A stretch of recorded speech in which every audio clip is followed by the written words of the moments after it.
everybody, I'm Greg from Pedro's Santa Maria Style Barbecue. Today we are going to make grilled garlic bread. To start, when we pick garlic bread, we always use French bread. If you're in the Bremerton Silverdale area like we are, we generally go to SARS to get our French bread. They make the best around here. Why we choose French bread?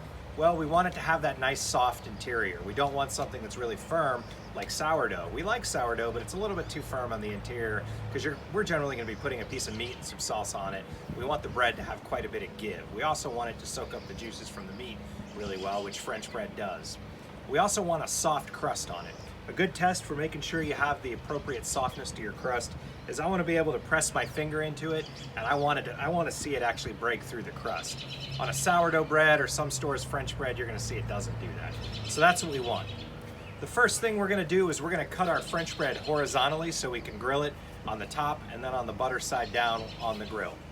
The key is I want to make sure that I cut my French bread evenly on both sides. What I don't want to do is cut it vertically. Now, it's pretty easy to cut it vertically. The problem is your hand is always going to be below the blade, which is generally unsafe. And I know a guy who might be in this video who might have some scars on the tip of his fingers from cutting it vertically. Don't do it that way. A good method is to hold your knife like this, so your knuckles are flat on the bottom of the handle of the knife, and then press your knuckles firmly onto the cutting board, and then start to cut your bread.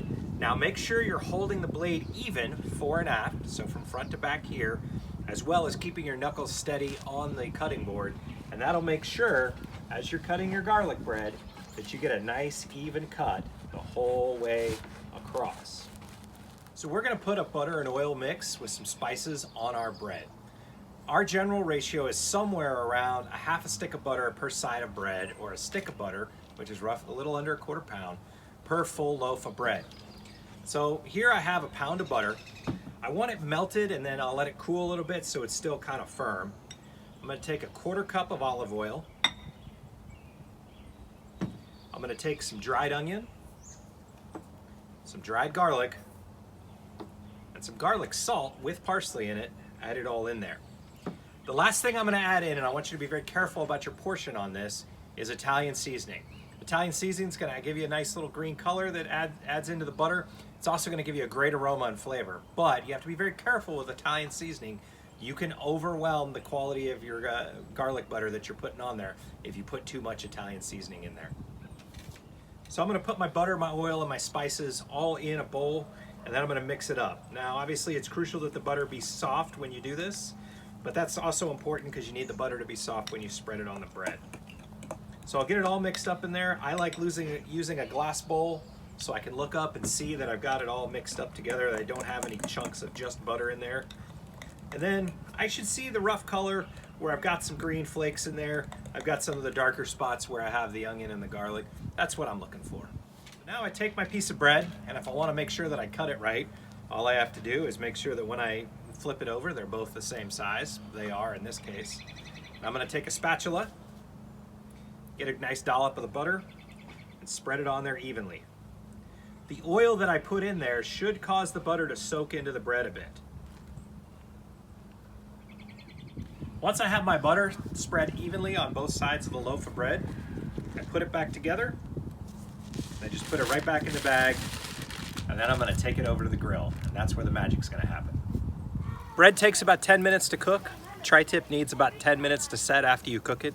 So as soon as you take your last tri-tip off the grill is the perfect time to add your bread to the grill. Now what you want to make sure is that you keep your bread relatively warm temperature after you butter it, because what you don't want is the bread to stick together in that butter and rip apart when you try and separate it. One thing you can do to alleviate that problem is leave it together, put it on the grill. Give it about a minute on the bottom and then flip it over, give it about a minute on the top.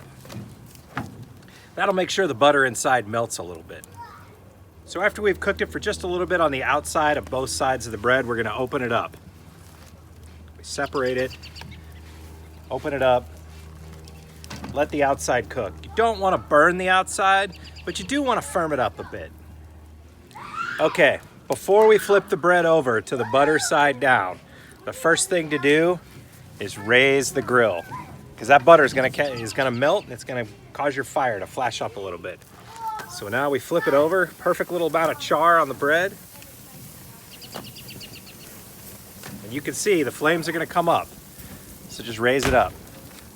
What you're looking to do is you're looking to just get a little bit of char on where the butter is and let the butter cook into the bread. Okay, so when it's done, what you're looking to do is to have all the butter and the oil dried up into the bread, cooked. A little bit of char will do you just fine. At this point, you've heated up every single side of the bread, so you're probably going to need to use tongs to handle it safely and carefully. I like to, once it's done, grab the paper bag that it came out of, hold on to it, put it right back in the paper bag, and it's a great way to transport it to cut it. So we brought our bread off the grill and we're ready to cut it.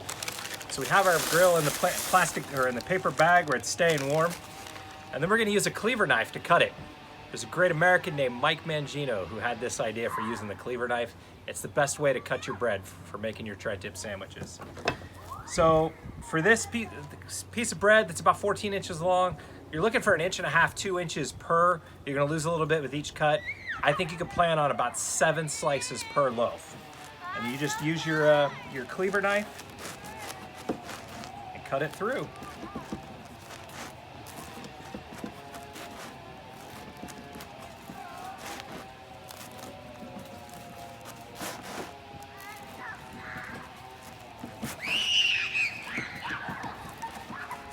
One good thing to keep track of is you want your piece of bread to be about the thickness of one of your tri-tips, because you're going to cut that tri-tip and put it right on your bread. You also want to have some good color where you've got that Italian seasoning and parsley giving it to you, but you don't want any dripping. You want your butter all to be dried up into the bread. That's a well-cooked piece of garlic bread. Get ready to enjoy.